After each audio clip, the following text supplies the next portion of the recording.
Hi, it's Ian. Welcome to More Clients TV and day 4 of our lead generation Q&A videos.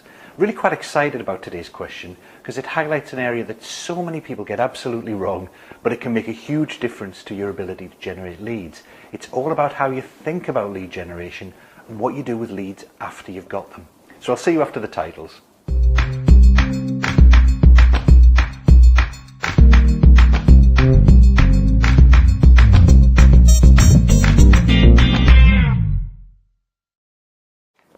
Hey, welcome back. Today's question is from Tom, who says, I think I have a leaky, weak system for handling the leads I do get. Even if I got more, what exactly do I do with them? I need a place to store them and a process for nurturing them, which looks like what exactly? Okay, so the good news, Tom, is that at least you've got the first critical element of lead generation right. You realize that you need to do something with leads once you have them. Now, I know that seems a bit obvious, but what I hear from many people when I ask them about lead generation is that they want hot leads. They want to get in contact with people who are ready to buy right now. The problem with that is that even though they may be ready to buy, they're probably not ready to buy from you. If you think about the last time you bought anything significant, whether it was a car or switching banks or hiring a coach or whatever, chances are that you did your initial research exploring the problem or looking at options many months in advance of making the purchase. In fact, Google did some research recently and they figured out that for major purchases it was at least 4 to 6 months in advance when people's research was at its most intense. Now at that stage they're not looking to buy, they're looking for ideas or researching the market.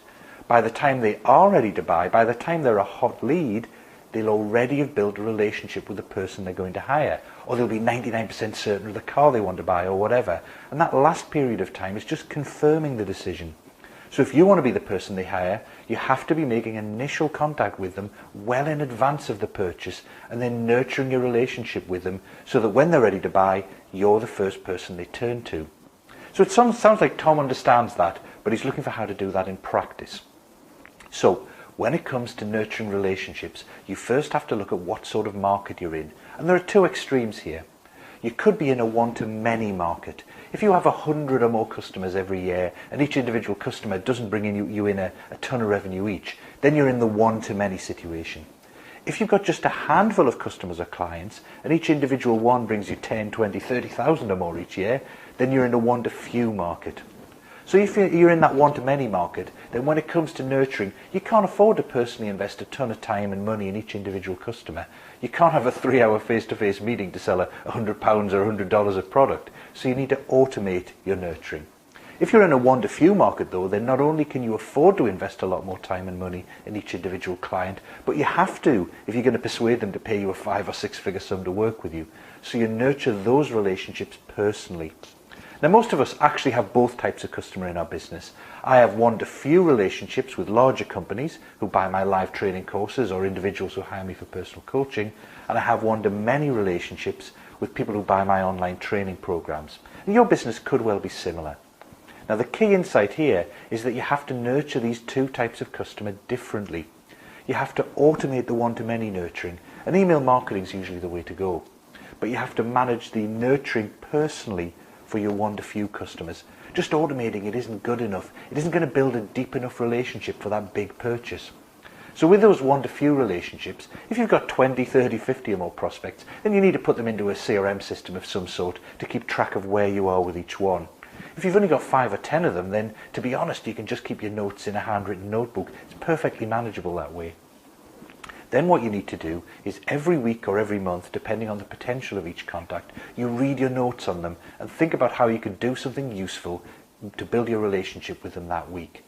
So it could be sending them out an article on a topic they're interested in, or it could be referring some business to them, or inviting them to an event that you think they'd appreciate, or introducing them to a useful contact, or even just calling to say hi and invite them out for a coffee every now and then. Now you won't be able to think of something to do every week, but by thinking about them every week or every month, it helps you keep on the lookout for ways you can build your relationship, and you'll spot things you wouldn't otherwise have come up with. And ideally, the things you do aren't just useful for them, they build your credibility too. So the article you send is one you wrote, the seminar you invite them to is one you're speaking at. And if you want to get even more sophisticated, you can have a toolkit of pre-prepared nurture activities you can pull from and reuse time and time again with different prospects. You should also track what they're doing and respond. So set up Google Alerts to tell you if something happens in their business or industry. Track them on social media. There are a bunch of social CRM systems you can get these days that let you pull together the LinkedIn, Twitter, Facebook and other profiles of your contacts. Take a look at what's going on in their world every week. That could be anything from a simple tweet that tells you what sports or hobbies they're interested in, to a LinkedIn profile change that tells you they've got a new job. Any of these gives you a reason to keep in touch, to drop them a message or call to say congratulations. So over time, using a combination of those steps, you build your relationship and your credibility so that when they're ready to buy, you're the one they turn to. Now you can do all sorts of things within that to accelerate the relationship building, but at its essence it's all about systematically, week in, week out, taking the time to think about those leads, those potential clients, and think about how you might be able to help them and build a relationship with them. And over time, they'll become clients. So that's it for day 4. On our 5th and final video tomorrow, I'll be looking at one of the fundamental questions of what lead generation strategies and channels work best. And I'll be giving you a preview of the in-depth lead generation toolkit training I've been working on. So I'll see you tomorrow.